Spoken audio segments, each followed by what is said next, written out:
வணக்கம். இன்றைக்கி ஒரு பேண்ட் ஒன்று கட் பண்ண போகிறோம். இந்த பேண்ட்டில் என்ன ஸ்பெஷல் அப்படின்னா, இந்த பெல்லி செட் அப்படின்னு சொல்லுவோம் பார்த்தீங்களா, கார்புலன் செட். வயிறு வந்து அதிகமாக இருக்கக்கூடியவங்க, அந்த மாதிரி டைப்பில் உள்ளவங்க வந்து பேண்ட் வந்து 3 விதமான மெத்தடில் வந்து பேண்ட் போடுவாங்க. சிலர் வந்து வயிறு அதிகமாக இருக்கிறவங்க பேண்ட் இறங்கிட்டே இருக்குது அப்படின்னு சொல்லிட்டு லோ ஹிப்பாக போட்டுருவாங்க. ஒரு சிலர் வந்து கொஞ்சம் மீடியம் ஹிப்பாக போடுவாங்க. ஆனால் பழைய ஆட்கள் இப்போ கிட்டத்தட்ட வந்து ஒரு 10, 15, 20 ஆண்டுகளுக்கு முந்திலாம் வந்து அன்றைய காலகட்டங்களில் வந்து பேண்ட் வந்து ஃபுல் ஹை ஹிப் தொப்புளுக்கு மேலே போடுவாங்க பேண்ட்டை. அப்போ அந்த மாதிரி போடக்கூடியவங்களுக்கு பேண்ட் லூஸாகவும் போடுவாங்க, ஃப்ளீட் வச்சு போடுவாங்க. அப்போ அவங்களுக்கு வந்து நம்ம வழக்கமாக பேண்ட்டு கட் பண்ணுற மாதிரி கட் பண்ணோம் அப்படின்னா நிறைய கம்ப்ளைண்ட்ஸை வந்து கஸ்டமருக்கே தெரியாது. அதை எப்படி சொல்கிறதுன்னு தெரியாமல் இருக்காங்க. இப்போ தெரியாது அவங்களுக்கு, பேண்ட் இறங்கிக்கிட்டே இருக்குது அப்படிம்பாங்க. அப்போ இவங்க நம்ம டெய்லர்ஸ் என்ன சொல்லுவோம்னா, அது உங்களுக்கு வயிறு இருக்கிறதுனால வந்து உங்களுக்கு பேண்ட் வந்து கீழே இறங்குது, இடுப்பெல்லாம் சரியாக இருக்கா அப்படிம்போம். உடனே இடுப்பெல்லாம் கரெக்டாக இருக்குது, ஆனால் உட்காந்துட்டு எந்திரிச்சிட்டோன்னா பேண்ட் அப்படி தூக்கி இடுப்பில் மேலே ஏற்றி போட வேண்டியிருக்கு அப்படின்னு சொல்லுவாங்க. அந்த மாதிரி உள்ளவங்களுக்கு அந்த பேண்ட் வந்து இறங்காமல் போட்ட இடத்துல பேண்ட் அப்படியே நிற்கும். உட்காந்தாங்கன்னா அந்த பேண்ட் இருக்கிற பொசிஷன்லேயே சரியாக இருக்கும். உட்காந்துட்டு எந்திரிச்சாங்க அப்படின்னாலுமே அந்த பேண்ட் வந்து இறங்காமல் அதே பொசிஷனில் அப்படியே இருக்கும். அப்படிப்பட்ட ஒரு உடல்வாகு அந்த மாதிரி டைப் உள்ள பேண்ட்டை வந்து எப்படி கட் பண்ணணும் அப்படிங்கிறத, அதனுடைய ஃப்ரண்ட் பாகம் தான் இதில் மெயின். ஃப்ரண்ட்டில் வந்து எப்படி அந்த ஃப்ரண்ட்டை நம்ம அமைக்கிறோமோ அதை சார்ந்தே பேக் ஆட்டோமேட்டிக்காக வந்துடும். அப்படிப்பட்ட ஒரு நுட்பமான ஒரு ஃப்ரண்ட்டு கட்டிங் வந்து அந்த பேண்ட்டை எப்படி கட் பண்ணுறோம் அப்படிங்கிறத இந்த வீடியோவில் பார்ப்போம். நன்றி. பேண்ட் வந்து மார்க் பண்ணிட்டேன். ரொம்ப ரேராக வரக்கூடிய பேண்ட்டு. மார்க் பண்ணதுக்கப்புறம் தான் சரி இதனுடைய டீட்டெயில்ஸ் எல்லாம் ஒரு வீடியோ போட்டுருவோம் அப்படின்ட்டு. இப்போ இந்த பேண்ட் வந்து இந்த பேண்ட்டினுடைய ஹைட்டு வந்து 42 இன்ச்சு. நம்ம வழக்கமாக வந்து இதுதான் வந்து கட்டிங் பண்ணக்கூடிய அளவு. இப்போ நம்ம ஹைட்டு இது வந்து ஃபஸ்ட்டு ஹைட்டினுடைய எண்டு ஸ்டிச்சிங் மார்க்கு. நம்ம வழக்கமாக பேண்ட்டுக்கு வந்து இதிலேருந்து இப்படி ஹைட் வச்சு அளவு எடுப்போம். இந்த லைனில் இருந்தால் நம்ம ஹைட் 42 இன்ச்சு வைப்போம். இதனுடைய போர்க்கு வந்து 11 இன்ச்சு போர்க்கு இறக்கியிருக்கோம். முட்டிக்கு அதை டிவைட் பண்ணிட்டோம். ஹைட்டில் பாதி ப்ளஸ் 2 இன்ச்சு. இப்போ இது எல்லாமே நம்ம ரெகுலராக பண்ணக்கூடிய இந்த மார்க்கிங். ஆனால் இந்த பேண்ட்டில் என்ன வித்தியாசம்னா, இங்கேருந்து 1 இன்ச்சு மேலே தள்ளி ஒரு மார்க் போட்டிருக்கோம். இதுதான் நம்ம ரெடி அளவு. நார்மல் கட்டிங்கினுடைய இடம் இது தான். இங்கேருந்து 1 இன்ச்சு கரெக்டாக வந்து மேலே வச்சு ஒரு மார்க் போட்டிருக்கோம். இப்போது இந்த லைன்லாம் போட்டதுக்கப்புறம் தொடையினுடைய லூஸ் வந்து 29. அப்போ 14.5 இன்ச்சுக்கு 1/4 இன்ச்சு கம்மி பண்ணி 14.25 இங்கே லூஸ் வச்சுருக்கோம். ஃப்ரண்ட்டில் 14.5க்கு 1/4 இன்ச்சு கம்மி பண்ணி வச்சுருக்கோம். இங்கே 14.5 வச்சாலுமே தப்பு இல்லை, பட் நான் ஒரு 1/4 இன்ச்சு கம்மியாக வச்சுருக்கிறேன். இப்போ இதில் பாதி இந்த சென்ட்ரு எடுத்துடுறோம். இதில் இப்போ இது அப்படியே பேலன்ஸ் கட்டிங்கில் மேலே வைக்கும்போது வந்து 7 இன்ச்சு 1 பாயிண்ட் இந்த சென்ட்ரு இருக்குது. அந்த 7 இன்ச்சு 1 பாயிண்ட்டு இங்கே கரெக்டாக வச்சிட்றோம். இது சென்ட்ரு. கீழே பாட்டத்தில் வந்து 6 இன்ச்சு 1 பாயிண்ட், 1 இன்ச்சு கம்மியாக வச்சிட்றோம் பேலன்ஸ். அப்போ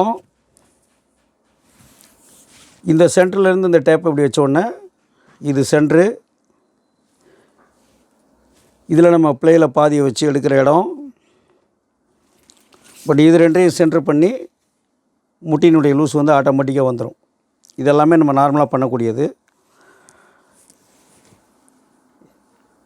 இந்த 14.25 இந்த டேப்பை அப்படியே வச்சுட்டு சீட்டு வந்து 43, 10.25 1 பாயிண்ட்டு, 1 இன்ச்சு சேர்த்து 11.25 1 பாயிண்ட் வச்சு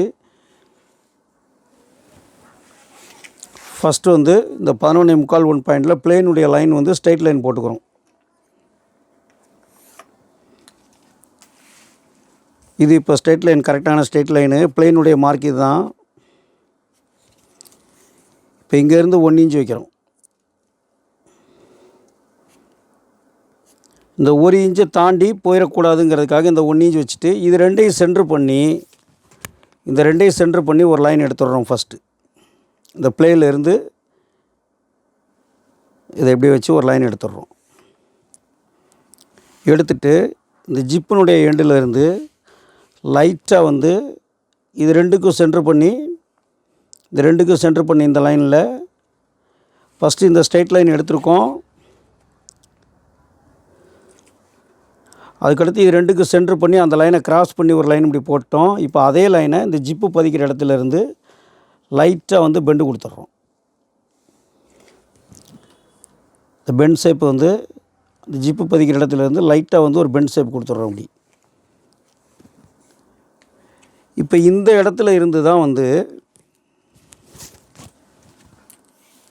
இடுப்பினுடைய அளவை வந்து இந்த இடத்துலேருந்து வைக்கிறோம். இந்த செகண்ட் மார்க் நடு மார்க்கிலேருந்து இடுப்பு 41 10.25 1 பாயிண்ட்டு, ஸ்டிச்சிங்க்கு ஒரு இன்ச்சு சேர்த்து 11.25 1 பாயிண்ட் வச்சுட்டு இதில் ஃப்ளீட்டுக்கு வந்து 2.25 இன்ச்சு வச்சிடுறோம். சில பேண்ட்டுகளுக்கு வந்து இந்த 1 இன்ச்சு இங்கே இதில் ஏன் 1 இன்ச்சு எக்ஸ்டர்ன் வச்சுருக்கோம்னா, இந்த சைடினுடைய வியூ வந்து அன்சேப்பாக போகிற மாதிரி இருந்தால் மறுபடியும் நம்ம இந்த ஃப்ளீட்டுக்கு வைக்கக்கூடிய இடத்துல இங்கேருந்து இந்த அரை இன்ச்சுக்குள்ளே இன்னொரு அரை இன்ச்சு வரைக்கும் எக்ஸ்டெண்ட் பண்ணிக்கலாம். அது தேவையா தேவையில்லையா அப்படிங்கிறத வந்து நம்ம இந்த இடுப்போட அளவு வைக்கும்போது இந்த ஷேப் வந்து நமக்கு தீர்மானிக்கும். இது வந்து ஆட்டோமேட்டிக்காக அந்த 2.25 வந்து நமக்கு கரெக்டாக வந்து இந்த ஷேப்லாம் நீட்டாக கிடச்சிருச்சு. இது கரெக்டாக நமக்கு தேவைக்கு வந்து கரெக்டாக கிடச்சிருச்சு. அப்போ இந்த நெடுங்கால சைடு பார்த்தா வந்து தொட்டி அடிக்காமல் நீட் சேஃபாக வந்து இருக்கும். அப்போ இது ஓகேன்னு சொன்னோன்னே இதை ஃபினிஷ் பண்ணோன்னா அப்போ இந்த மார்க்கே நமக்கு ஓகே ஆயிடுச்சு. இப்போது இந்த சீட்டு டிவைட் 4 ப்ளஸ் 1 இன்ச் வச்சது போக மீதி போர்க்கா வந்து ஆட்டோமேட்டிக்காக கிடச்சிரும். அந்த பாடிக்கு என்ன தேவையோ அந்த லூஸுக்கு வந்து இப்போ இந்த மாதிரி பேண்ட் வரும்போது சர்க்கிள் வந்து பிடிக்காமல் இருக்கணும். அப்போ இந்த டிவைட்டிங் பண்ண உடனே இந்த போர்க்கினுடைய அளவு என்ன வேணுங்கிறத அந்த பேண்ட்டே தீர்மானிச்சிடும். இந்த மாதிரி பண்ணிக்கணும். இப்போது நம்ம நார்மலாக வந்து பேண்ட்டு கட் பண்ணும்போது இப்போ இது வந்து சென்ட்ரு, இது ஃப்ளிட் 2 ஃப்ளிட் பேண்ட்டு. இந்த சென்டர்லேருந்து இங்கே 1/4 இன்ச்சு 1 பாயிண்ட் வச்சு இந்த ஃப்ளீட்டுக்கான லைனை இதில் எடுத்துடுறோம். இப்போ இங்கே 2.25 இருக்கிறத ஃபஸ்ட் ஃப்ளீட்டுக்கு வந்து 1.5 இன்ச்சு, அந்த 1.5 இன்ச்சு வச்சு இந்த லைன் எடுத்துடுறோம். இப்போ செகண்ட் ஃப்ளீட் 1.25, இந்த 1.25 இன்ச் வச்சு இந்த ஃப்ளீட்டை அதே ஷேப்பில் பண்ணிடுறோம்.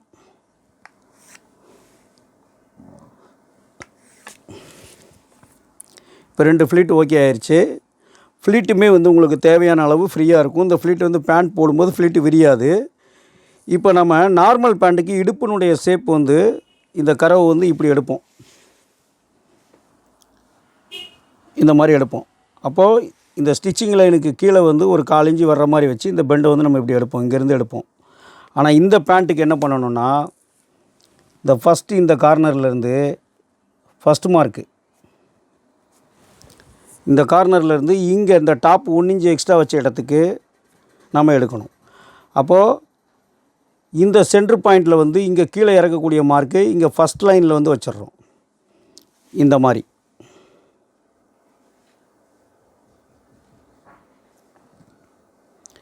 நீங்கள் அப்படியே வச்சே போட்டுடலாம்.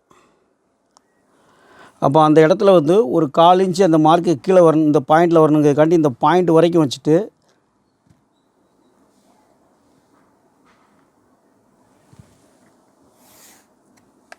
இந்த பாயிண்ட் வரைக்கும் இந்த லைன் போட்டு அப்படியே வந்து இந்த 1 இன்ச்சு மேலே ஏற்றிடணும். இந்த 1 இன்ச்சு மார்க்கில் இப்படி கொண்டு வந்துடணும்.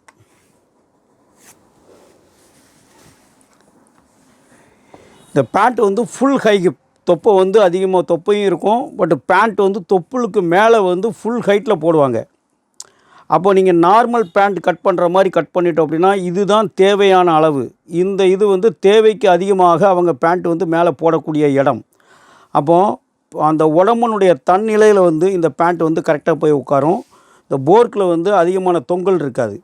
அப்போ நம்ம இது வந்து மேலே ஏற்றி போடுறாங்கன்னு சொல்லி இந்த போர்க்கு அதிகமாக இறக்கி இப்போ இந்த சேஞ்சு இந்த மெத்தடு எதுக்காக பண்ணுறோம் அப்படின்னா, இது எதுக்காக பண்ணுறோம் அப்படின்னா, இந்த மாதிரி ஃபுல் ஹை ஹிப்பில் தொப்புளுக்கு மேலே வந்து ஃபுல் ஹை ஹிப்பில் பேண்ட் போடுறவங்களுக்கு உட்காரும் போதோ அல்லது உட்காந்துட்டு எந்திக்கும் போதோ பேண்ட் வந்து கீழே இறங்கும்.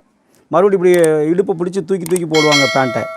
இது வந்து அந்த மாதிரி வந்து இறங்காது பேண்ட்டு. இந்த போர்க்கு இந்த டைப்பில் கட் பண்ணும்போது பேண்ட்டு இருக்கக்கூடிய இடத்துல இருக்கும். போர்க்கு வந்து பிடிக்காமல் சர்க்கிள் பிடிக்காமல் கரெக்டாக இருக்கும். அப்போ பேண்ட் வந்து கீழே வந்து அந்த தொப்பையிலேருந்து பேண்ட் வந்து கீழே இறங்காது. ஃபிட்டிங் வந்து அவங்களுக்கு தன்னிலையில் வந்து அந்த வயிற்று பகுதியை மேலே ஏற்றி பேண்ட் போடும்போது அந்த இடத்துல அவங்களுக்கு வந்து ஒரு நெருடல் இல்லாமல் வந்து ஒரு கம்ஃபர்டபுளாக வந்து அவங்களுக்கு இருக்கும். போடும்போது அவங்களுக்கு ஒரு ஃபீலிங் வந்து பார்த்திங்க அப்படின்னா அந்த பேண்ட் நம்மளுக்கு வந்து கரெக்டாக இருக்குது அப்படிங்கிற மாதிரி ஒரு ஃபீலிங்கும் இருக்கும்.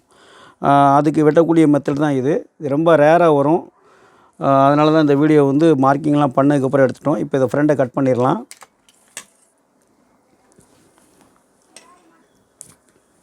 இப்போ இதை கட் பண்ணுறோம். இந்த போர்க்கு வந்து இந்த லைட் ஷேப் கொடுத்த அந்த லைன்லேயே கட் பண்ணுறோம். இதிலேருந்து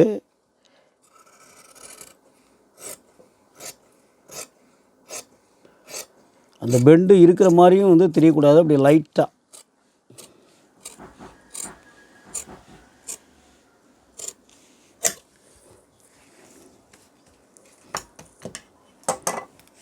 இந்த மாதிரி லைட் பெண்ட் ஷேப்பாக அப்படி கட் பண்ணிக்கணும்.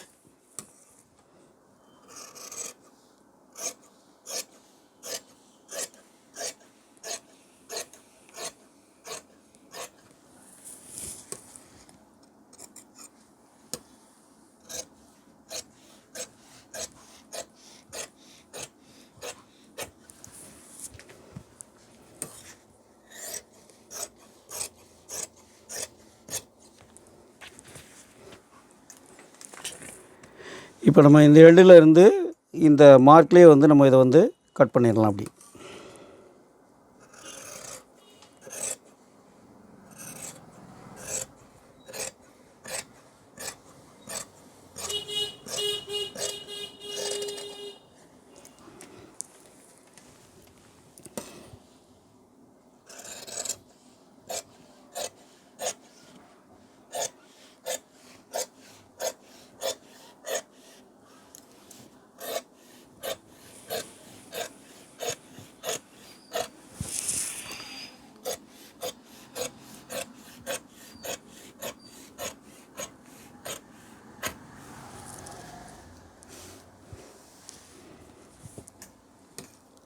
இது ஜிப்பினுடைய பாயிண்ட்டு, இது ஃப்ளீட்டு.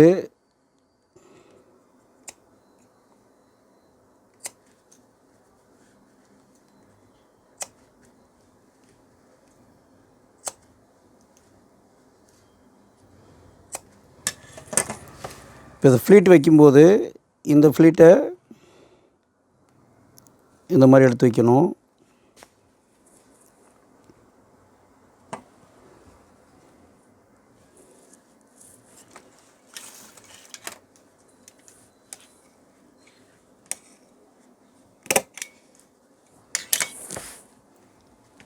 இப்போ இந்த கிரீஸில் பார்த்திங்கன்னா கரெக்டாக இருக்கும். அதே இந்த ஃப்ளீட்டு வந்து இதில் இப்படி எடுத்து வைக்கணும்.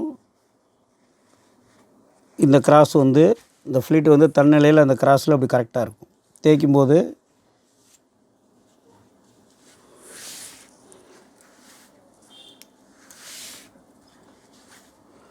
இந்த மாதிரி இந்த ஃப்ளீட்டினுடைய ஷேப்புமே கரெக்டாக வந்துடும்.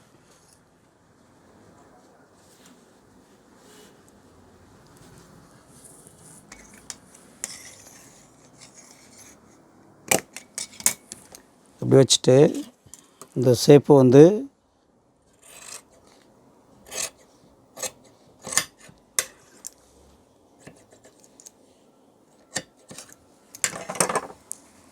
இப்போ பேண்ட் போடும்போது பெல்ட்டு ஜாயின் பண்ணோன்னா இந்த இடம் பார்த்திங்கன்னா இது கிரீஸ் வந்து ஃப்ரண்ட்டில் அப்படி கரெக்டாக கீழே வரைக்கும் இப்படி இழுத்து நின்றுரும் இந்த கிரீஸு. இதை நம்ம ஃப்ளீட் அயன் பண்ணி விட்ருவோம். இந்த ஃப்ளீட்டு வந்து இதோடு நின்றுரும். இந்த பாக்கெட்டினுடைய லென்த்தோடு இந்த ஃப்ளீட் நின்றுரும். பாருங்க, கரெக்டாக இந்த பாக்கெட்டினுடைய இதில் இந்த இது நிற்கிற மாதிரி இந்த ஃப்ளீட்டு அதே ஷேப்பில் இந்த ஃப்ளீட்டோட இந்த அகலம் வந்து பார்த்திங்கன்னா இந்த ஃப்ளீட்டினுடைய அயனிங் வரைக்கும் கீழே வரைக்கும் கரெக்டாகவே வந்துடும்.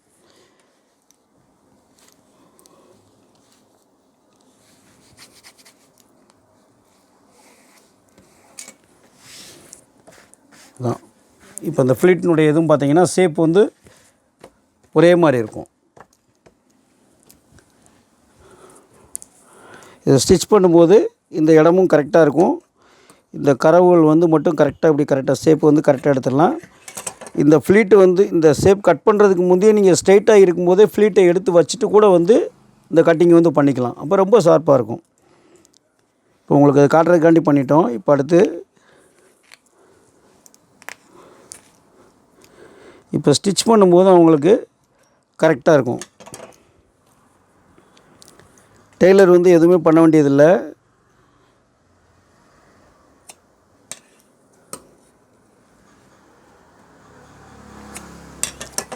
இப்போ வந்து டெய்லர் ஸ்டிச் பண்ணும்போது இந்த ஃப்ளீட்டை அப்படியே எடுத்து வச்சிட்டாங்கன்னா எல்லாமே இந்த பாயிண்ட்ஸ் எல்லாமே கரெக்டாக இருக்கும். இதை பாருங்கள், தைக்கும்போது அவங்களுக்கு எந்த விதமான இதுவுமே இல்லை. அந்த அர்க்காத்தில் எடுத்து வச்சாங்கனாலே பாக்கெட்லாம் போட்டு இந்த ஃப்ளீட் வைக்கும்போது இந்த மாதிரி வச்சிட்டாங்கன்னா இது எல்லாமே தன்னிலையில் கரெக்டாக இருக்கும். இந்த மாதிரி இந்த ஃப்ரண்ட் தட்டை ட்ரை பண்ணி பாருங்கள். அடுத்து பார்ட் 2ல் வந்து இதனுடைய பேக் எப்படிங்கிறத பார்ப்போம்.